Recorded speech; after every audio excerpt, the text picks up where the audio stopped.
Em nome do Pai, do Filho e do Espírito Santo. Amém. Vinde, Espírito Santo, enchei os corações dos vossos fiéis e acendei neles o fogo do vosso amor. Enviai, Senhor, o vosso Espírito, e tudo será criado, e renovareis a face da terra. Oremos. Ó Deus, que instruístes os corações dos vossos fiéis com a luz do Espírito Santo, fazei que apreciemos retamente todas as coisas, segundo o mesmo Espírito, e gozemos sempre das suas consolações. Por Cristo Senhor nosso. Amém. Queridos irmãos, entramos agora no Evangelho, no capítulo 10 de Marcos. E o Evangelho de hoje está no início do capítulo de 1 a 12. Naquele tempo, Jesus foi para o território da Judeia, do outro lado do rio Jordão. As multidões se reuniram de novo em torno de Jesus, e ele, como de costume, as ensinava. Alguns fariseus se aproximaram de Jesus. Para pô-lo à prova, perguntaram se era permitido ao homem divorciar-se de sua mulher. Vamos lendo e comentando alguns pontos importantes do Evangelho. O primeiro passo da Lécio Divina é sempre uma boa leitura. O texto começa dizendo que Jesus foi para o território da Judeia. Os evangelhos sinóticos, Marcos, Mateus e Lucas, são evangelhos parecidos. A palavra sinótico significa semelhantes. Partem de base e de fonte comum. E neles, Jesus sempre faz um percurso geográfico e teológico. Jesus parte da Galileia, onde está Nazaré, onde começou o seu ministério, e ele faz um caminho até Jerusalém, que está no sul, na Judeia. Neste caminho, que é um caminho da Galileia para Jerusalém, para o mistério pascal, para a plena revelação de quem ele é, que se dá na cruz e na ressurreição, no mistério pascal, Jesus vai explicando aos discípulos dele o verdadeiro caminho do seguimento a ele. E ensinava. Aqui está a formação. A formação do discípulo de Jesus se dá no caminho, no processo da vida, no processo do seguimento. Alguns fariseus então começam a pôr à prova o Senhor. Isso vai se dar cada vez mais. Os embates entre os fariseus e Jesus até chegar ao auge, que é a sua condenação. Qual é o ponto então agora da prova da questão sobre a lei? Continua no versículo 2. Para pô-lo à prova, perguntaram-lhe se era permitido ao homem divorciar-se de sua mulher. Existia então, na cultura judaica, a permissão do divórcio. Caso a mulher envergonhasse o esposo, o homem poderia dar-lhe uma carta de divórcio. Jesus perguntou: o que Moisés vos ordenou? Os fariseus responderam: Moisés permitiu escrever uma certidão de divórcio e despedi-la. E agora vem a maestria de Jesus. Jesus então disse: foi por causa da dureza do vosso coração que Moisés vos escreveu este mandamento. A dureza do coração do homem em não aceitar aquilo que está na essência da natureza, a essência do plano de Deus. E é a essa essência que Jesus quer voltar.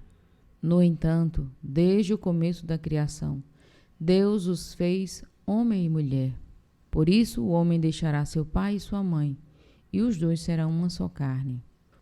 O Papa João Paulo II deixou uma riqueza imensa para a Igreja, que chama a Teologia do Corpo, onde ele descreveu a dignidade e a beleza da sexualidade humana, a partir desta expressão, no princípio.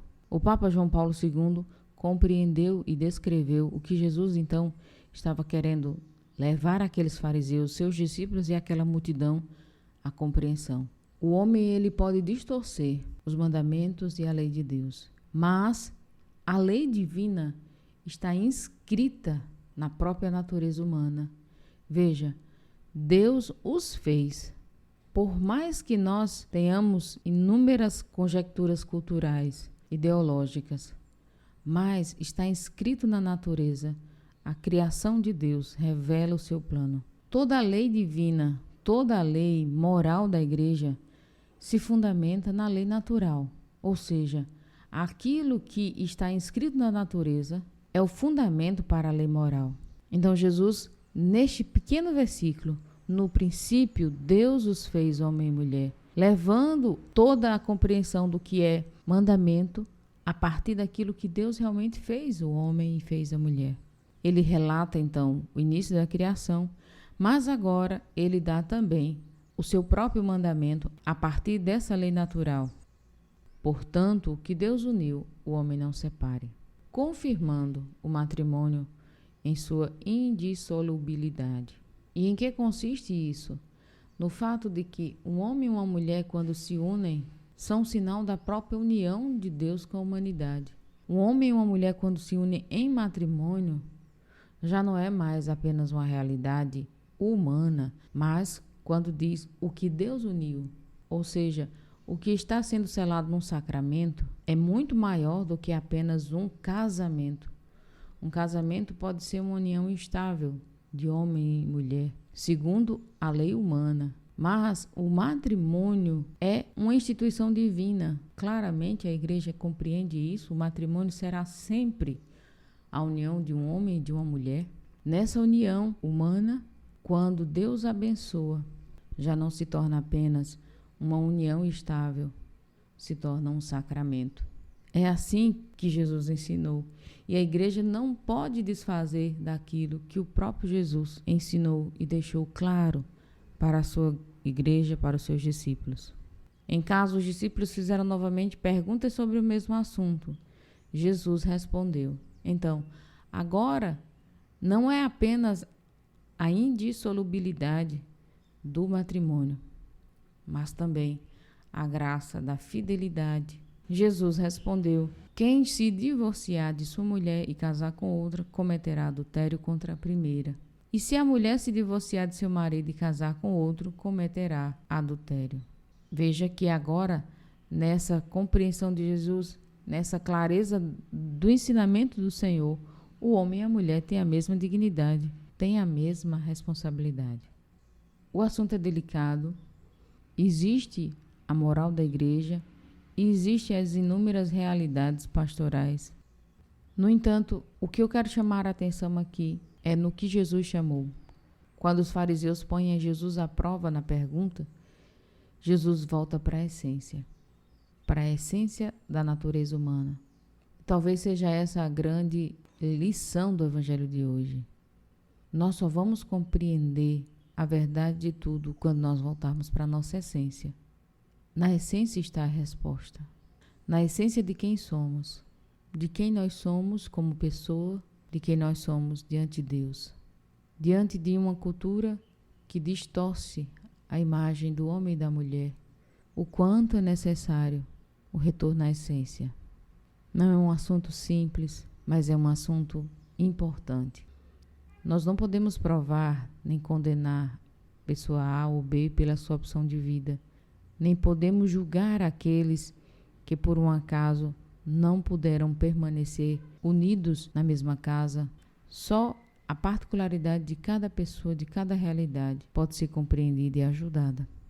Mas independente disso, é na essência do homem que todas as coisas são esclarecidas. Volte para a sua essência. E voltando para a nossa essência, nós voltamos para o plano de Deus. Peçamos hoje a Jesus a coragem que ele teve de anunciar a verdade de Deus, de mostrar ao homem o retorno à sua essência. Por isso, Jesus, dai-nos esta coragem, dai-nos esse amor, dai-nos essa redescoberta da essência da pessoa humana, de sua dignidade essencial, inscrita no seu corpo como dom teu. Nós queremos te pedir, Senhor, que a tua graça vença todas as distorções culturais, ideológicas, que permeiam a nossa mente, o coração, a ética e a moral humana. Nós queremos te pedir, Jesus, dá-nos hoje um grande respeito pela nossa essência. Que nós reconheçamos que naquilo que o Senhor fez e constituiu como ser, está inscrito o teu plano de amor.